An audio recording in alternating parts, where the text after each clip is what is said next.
किसान इनके मैनिफेस्टो में रहता है, किसान इनके भाषणों में रहता है, लेकिन किसान इनके दिल में नहीं होता है।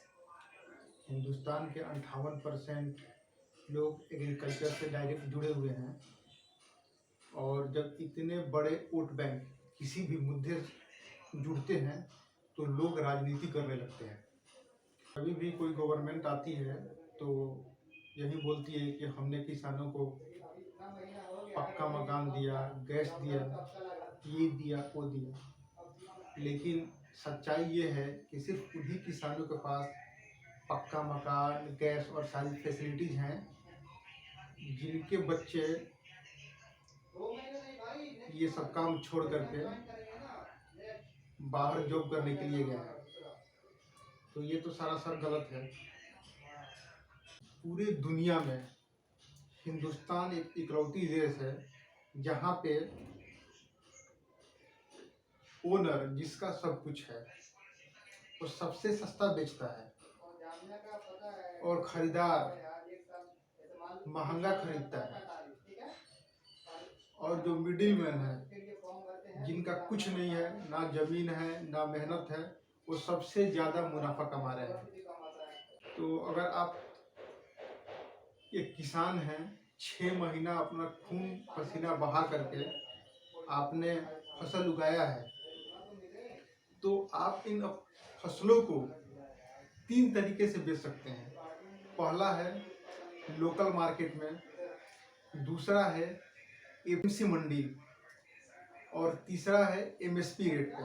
तो बात अगर हम पहले की करें तो लोकल मार्केट में आप बेच सकते हैं जिनके पास 60 से 70 किलो 80 किलो अगर फसल है तो किसी भी लोकल मार्केट या लोकल दुकान या किसी बनिया से जाकर के बेच देंगे।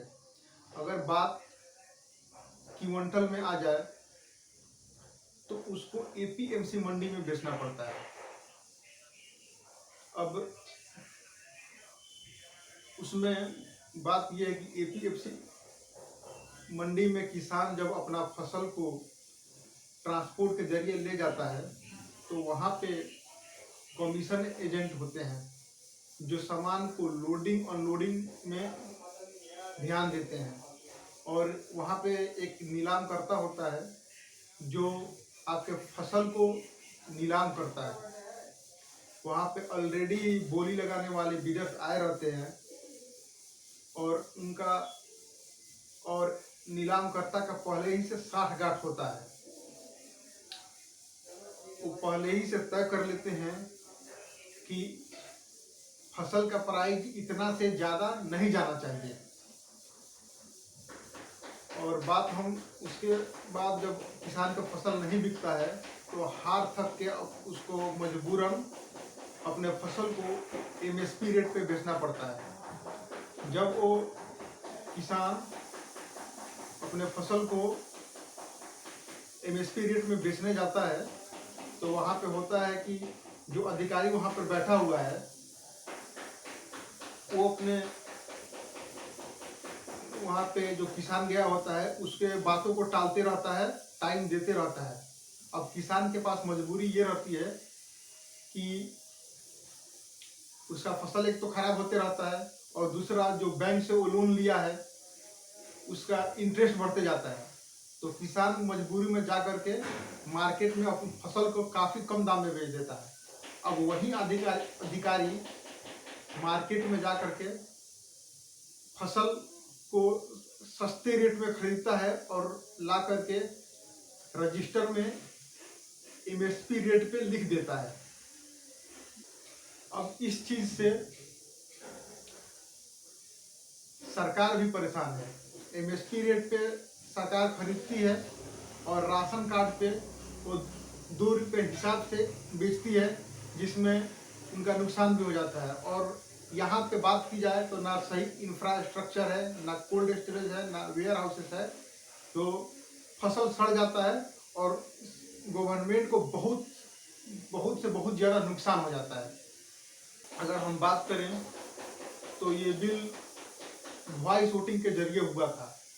कि पता नहीं क्या हुआ क्या नहीं हुआ, लेकिन हम बात करते हैं इसमें। तो सबसे पहले चीज commerce produce trade and commerce, इसमें ये चीज है कि कोई भी मतलब किसान किसी भी कंपनी से व्यापार करता है, व्यापार कर सकता है। अब जरूरी नहीं है कि उसको अपने फसल को जाकर एपीएमसी मंडी ही में बेचना पड़े, लेकिन इसमें किसान को डर है कि जिस तरह से ये प्राइवेटाइजेशन हो रहा है, कहीं बाद में जाकर के 3-4 साल फायदा दे करके ये प्राइवेट कंपनियां फिर जब एपीएमसी मंडी जब पूरी तरह से ठप हो जाए तो बाद में ये अपनी मनमानी नहीं करने लगे। अब एग्जांपल में लीजिए, बीएसएनएल सबसे पहले था। जब एयरटेल और आइडिया आया तो लोग सोचे कि अब इन्हें एक ऑप्शन मिल गया है, लेकिन बाद में जब बीएसएनएल बैठ गया तो एयरटेल और आइडिया वाले अपने मनमानी करने लगे। जैसे कि आप हाल ही में देख लीजिए, जियो आई, सब लोगों को सबसे पहले फ्री में इंटरनेट, फ्री में सिम दी। उसके बाद 6 महीने 7 महीने 1 साल फ्री करके बाद में लोगों से पैसा लेने लगी। सबसे शुरुआत में तो ये कम पैसा लेती थी, लेकिन धीरे धीरे धीरे ये लगातार महंगा करती जा रही है।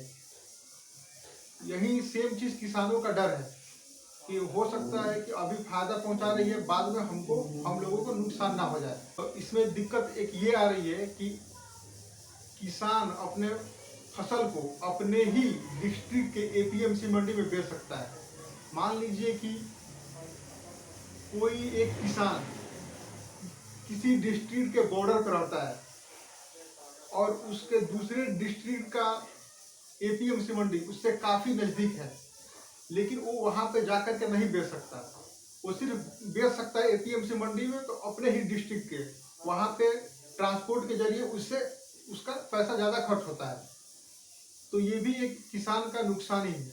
और हमारे पूरे देश में लगभग 7,000 एपीएमसी मंडी है। और दूसरा बिल का दूसरा चीज, फार्मर्स इंपावरमेंट एंड प्रोटेक्शन। इस चीज में ये है कि कोई भी किसान किसी भी प्राइवेट कंपनी से एक लीगल एग्रीमेंट बना सकती है कि कैसे फसल देना है, कंपनी को कैसी फसल चाहिए, क्या पेस्टिसाइड्स है, क्या रॉ मटेरियल है, क्या क्या है, उसमें उसको बताना पड़ेगा। अगर मान लीजिए कि बाद में चल करके कोई दिक्कत आती है किसान और किसी भी प्राइवेट कंपनी के बीच, तो बात अगर कोर्ट में पहुंचती है तो वहां पे जो छोटा किसान है वो इतनी बड़ी कंपनियों के वकील से नहीं लड़ सकते हैं। आप ही बताइए, 7,000 8,000 के वकील करोड़ों अरबों के वकील से कहाँ जीत पाएंगे? तो उसमें भी किसानों का ही नुकसान होगा। और गवर्नमेंट ने बोल दिया है कि ये चीज सिर्फ किसान और प्राइवेट कंपनी के बीच में ही रहेगी। किसान तो एनालिस्ट है नहीं कि उसको सब कुछ पता पहले से रहे। मान लीजिए कि फसल ज्यादा होती है तो उसका रेट कम हो जाता है, फसल कम होती है तो रेट ज्यादा हो जाता है। अगर ये बिल इतनी अच्छी होती तो आखिर किसान प्रोटेस्ट क्यों करते? किसान फार्मर्स जो है हमारे एमएसपी चाहते हैं, वो चाहते हैं कि एमएसपी रहे, लेकिन एमएसपी को सरकार एक बर्डन मान रही है, उसे हटाना चाहती है। तीसरा चीज इसमें ये है, एसेंशियल एंड कमोडिटी। सरकार के अनुसार एसेंशियल चीज वो है, मतलब इसका कोई डिफिनीशन नहीं है। एसेंशियल चीज वो है कि जो मतलब बहुत ही महत्वपूर्ण है। जैसे मान लीजिए कि हैंड सैनिटाइजर और मास्क इस कोरोना वायरस के टाइम में एसेंशियल लिस्ट में डाल दिया गया था, बाद में उसको हटा दिया गया, लेकिन शुरू में उसको डाला गया था। वैसे ही आप देख रहे हैं तेल, प्याज, आलू और 2-3 चीज को एसेंशियल लिस्ट से हटा दिया गया है। जैसे ही इन चीजों के एसेंशियल लिस्ट से हटाया गया, आप लोग देख रहे होंगे प्याज, आलू, तेल का दाम लगातार बढ़ रहे हैं। अब मान लीजिए इसमें एक सरकार कानून बनाई है कि कोई भी चीज अगर अचानक कोई डिजास्टर आ जा रहा है या कोई भी सामान को कमी हो जा रही है, तो उस टाइम सरकार आएगी और उस प्रोडक्ट को उठा करके एसेंशियल लिस्ट में डाल देगी। मान लीजिए कि कोई भी प्राइवेट कंपनी किसी भी सामान को खरीद करके इकट्ठा कर ले रही है, तो उस पर केस हो सकती है और जेल भी जाना पड़ सकता है। ये जो बिल है कोई नई बिल नहीं है, ये बिल 1955 में भी आई थी। ये बिल कालाबाजारी को रोकने के लिए आई थी। तो इस टाइम दिक्कत ये आ रही है कि सारा चीज सरकार के इंटेंशन पे चला जा रहा है।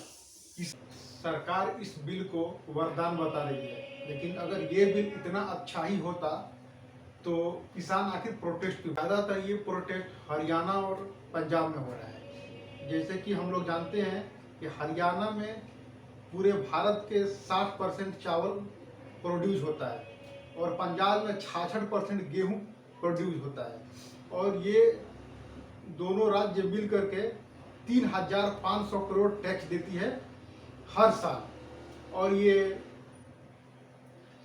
15% जीडीपी भी देती है हमारे देश को। अगर हम कार लेने जाते हैं तो हमें 7% रेट ऑफ इंटरेस्ट पे मिलता है। अगर हम एक किसान अगर एक ट्रैक्टर लेने जाता है तो 17% रेट ऑफ इंटरेस्ट उनसे लिया जाता है।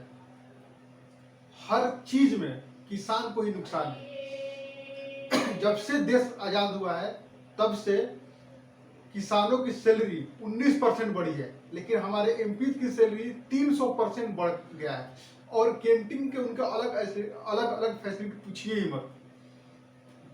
और जो ये फैसिलिटीज एमपीज को मिलता है उसके असली डिजर्विंग जो है वो हमारे किसान भाई हैं। अब हाल ही में देख लीजिए किसान पे लाठीचार्ज हो रहे हैं, किसान पे इतने कड़ाके ठंड में पानी बरसाए जा रहे हैं, उनकी बात नहीं सुनी जा रही है, उनका रास्ता रोक लिया जा रहा है। ये सब किसानों को डराने के लिए हो रहा है।